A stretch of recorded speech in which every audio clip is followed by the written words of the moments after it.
لو انتي من الناس اللي بتحب النقنقه زي كده فالوصفه دي ليكي. قرص طريه وهشه والحشو بتاعها من البيت. في بوله كده هتجيبي نص كيلو دقيق تكوني نخلاه كويس. بعد كده تضيفي عليه كوبايه كبيره زيت. طبعا انتي تقدري تتحكمي في الكميه عادي. وتضيفي عليهم كوبايه زبادي، كمان رشه سكر ورشه ملح ومعلقتين خميره كبار. وتقلبي بقى المكونات دي. بعد كده تبداي تعجنيها بميه فتره. هنا خلاص كنت بدأت الم العجينة، كانت خلاص لمت معايا، ما كانتش ملزقة خالص، وده القوام اللي انا عايزاه. بعد كده بسيبها بقى تخمر، بغطيها وبسيبها تخمر نص ساعة، ساعة الا ربع، على حسب ما تخمر معاكي. تعالوا بقى هنا نعمل الحشوة. جبت بصلتين قطعتهم مكعبات صغيرة كده، وبطاطستين قطعتهم برضو مكعبات صغيرة.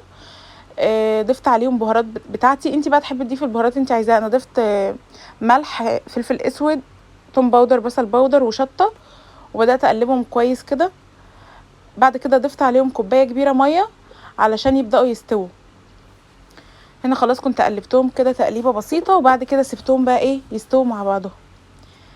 هنا بقى بعد ما استوت، طبعا الحشوه انت تقدري تتحكمي فيها، تحشي اللي انت عايزاه، بس هنا كان طعمها تحفه وجديده ومختلفه، وكمان ممكن تتاكل كده عادي.